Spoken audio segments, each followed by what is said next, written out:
Hello, today's podcast is brought to you by Samsung Australia. Now, the reason we've been working with Samsung is that we've used their heating and cooling units in our Rathmines project.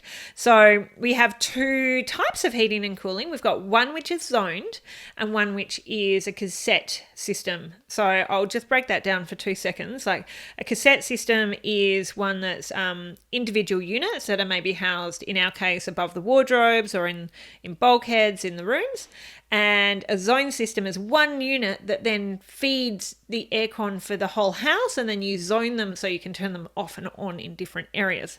Now, we love Samsung, we love working with them, and we thought it would be a really good opportunity to talk to you about hot houses and cold houses and why thermal comfort is so important and such a critical piece of the build that so many people forget. So I hope you enjoy. Thank you for listening, and we'll speak to you soon.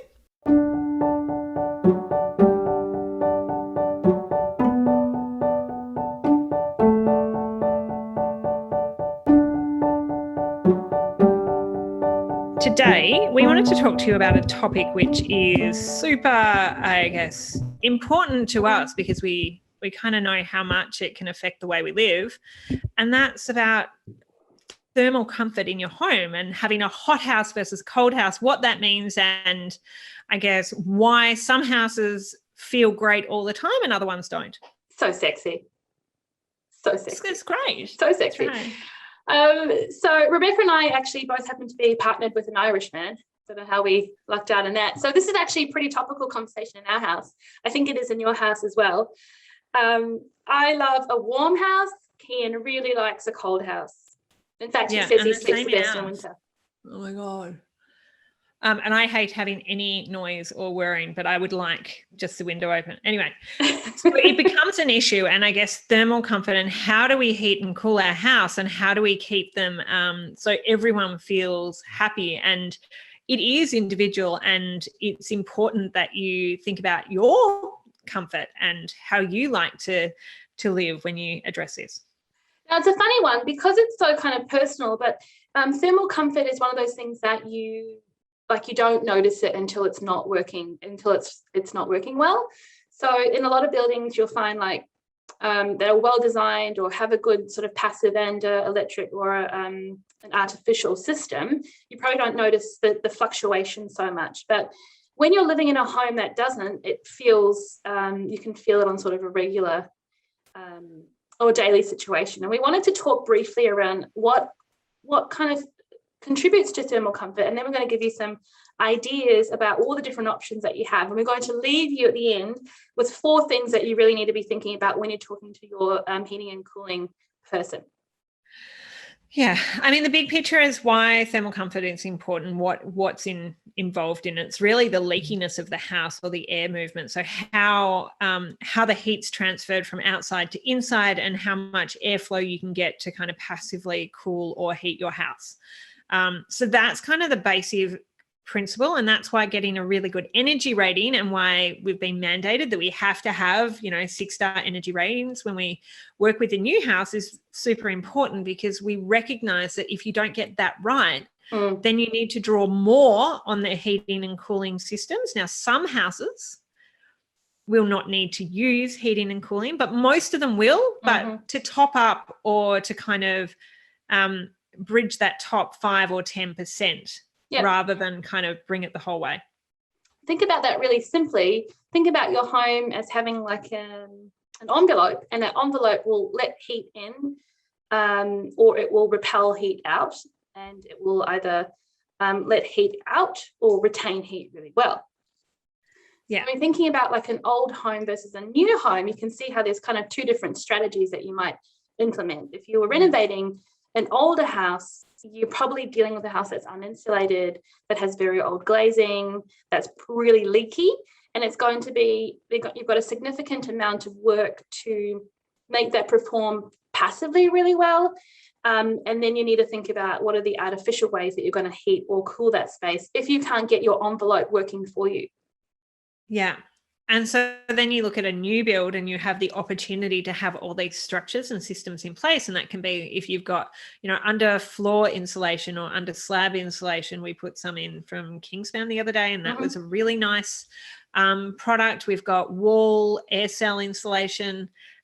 So we've got double glazed, units in there. And then we've oriented our windows so the ones that get a lot of light have hoods on them. So there's a whole heap of strategies you can use there, and your energy reporter and your architect should be well across them. But don't be afraid to dig deeper at those initial phases, because then we move into the kind of the energy consuming the bit that really hurts your energy heating and cooling, right? Another thing to think about, is that it's not too early to think about your heating and cooling strategy, because one of the reasons that a build can be really successful and have a really seamless high-end look to it is that the heating and cooling is being considered from a very early point of view, so it's integrated into design. So we wanted to give you some different types of ideas of how you can integrate your heating and cooling into your home, whether it's a renovation or a new build. And probably one of our first one is to think about air conditioning. So traditionally we'll see a lot of split system air cons, and they might do heating and cooling, but they can often be put on after the fact. Yeah, it's almost like an afterthought. So you've got that kind of split system tacked onto the edge of a wall, whereas the cleaner way to do this might be to conceal it. So you can get the same type of system, it's not exactly the same, and you can put them in like bulkheads or concealed behind plaster, and then it's integrated with your look. I know where you've got tight ceiling spaces, where you've got tight roof cavities, or you've got a flat roof or tight ceiling spaces, you can't run kind of ducting through. They can be a really great option, and often you'll find them on top of joinery. And I know we use a mixture of this, right? So we use that type of concealed split system, and we sometimes use zoned air conditioning. Do you want to talk about that? Yeah, so zoned air conditioning will really come down to, the name suggests, putting your home into the different zones and creating each zone has essentially a set of controls that will cool or heat the space. So typically you might look at a home being 2-zoned or 3-zoned, and if you have lots of little rooms, you might need to have more zones. So that could be a zone system, and it may be a system that is all ducted through the ceiling space and it comes down from above overhead. And so that might not be something that you like. You might not like to feel sort of heat coming up through above, and it's quite different to a gas ducted system where it might be coming from underfloor. So that would be a zone system. I guess the one thing to think about with the zone system is you've got one unit, and then it's got kind of of course. It's weird. Yeah, it's one unit, and then that unit splits off with your ducting. And then how you turn those ducts on and off and the sizing of those ducts creates a zone. But you need to have the roof space and the cavity, whether it's underfloor or in ceiling or between the trusses in between the floors. You need to have the roof spaces to be able to run those ducts and those zones. And then they need to actually be able to run to the right space in the room. So it's not really great to kind of bring it into a room and put it outside of the internal wall. You really want to pop them over the windows. So you do need to kind of work out these systems very early. You need to work them out with your architect should be able, or your designer should be able to work it out. Otherwise, go straight to your heating contractor and get it in. I know for us, we don't mind whether we're using zoned or split systems. Split systems tends to cost more because you've got more units. Than a zone system, but there are advantages to both being able to turn one room on and off and not having preconceived zones. I guess the thing is when we're choosing, we're kind of thinking about the house and what is fit for purpose for that house. So in the houses we've just built in Rathmines, we worked with Samsung to use their systems to go zoned in one house because we didn't have the cavity space in the floor. In between the two levels, so the ground floor and the first floor. So we used a concealed splits in the rooms. And the other one, because of its orientation, it was on the south side, we had a bigger truss system, which allowed us to run that ducting cable throughout the house, and we can have a single zoned system on that one. 2 systems, both great. And really interesting, 2 similar designs, but requiring 2 different systems. Yeah, exactly. So then you've kind of got hydronic heating. And so what is hydronic heating? We can think about it really simply, where you're heating water to heat through or radiate, I suppose, radiate heat through the home. So you can do that in hydronic in slab, or you can have hydronic panels on the wall. That's another method of heating a home. Yeah, you can also use, if you're talking about hydronic heating through slabs, you can also use electric heating through slabs. And there's a whole nother debate about why you would use gas and why you would use electric. Effectively, you can have hydronic heating that is electric, but you need to boost it or solar boost it. And it's a trickier system, or a more expensive system to install, but can still work really well. The other one, which we haven't spoken about, is evaporative cooling. Yep. And that's basically working on air movement and taking kind of heat out of the top and pulling in air from outside. So that type of system won't work if you're trying to seal off your house. That relies on airflow.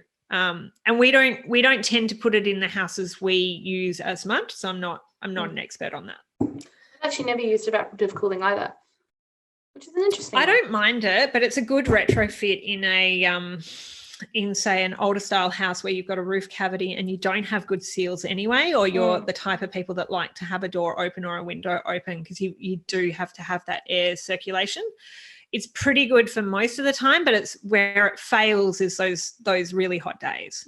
And you might need to kind of combine that with a split system to cool one area of the house if you suffer.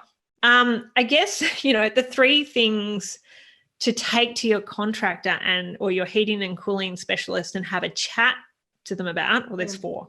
There were meant to be 3, and then we thought of an extra one, and we thought, now there's 4. What would they be, Krabashni? Well, you want to talk about your existing performance. So how well is your home going to perform passively before you need to add in artificial heating and cooling? So get a good handle on that baseline first, and talk to them about what it is that you have. And that's, again, a totally different scenario for a new build or a refurbishment. Right, you might need a different system for the new part or a renovation to the existing part of the house as well. Yep.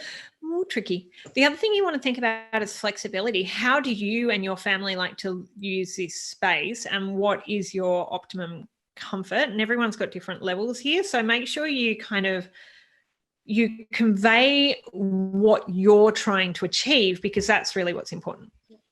Another one is cost to run. So it's probably a huge consideration, but how much is it going to cost you to be able to run the system, to keep the house operating or keep it cool within tolerances? And you can also add to that is, how could you offset some of that cost? So if you are using a fully electric system, you might look at having solar panels to offset some of that power consumption. But also understanding that you've got extreme days, that you're needing to draw a lot more to pull the heat down on an extreme day, whereas you could accept that on extreme days you might not need to run your system so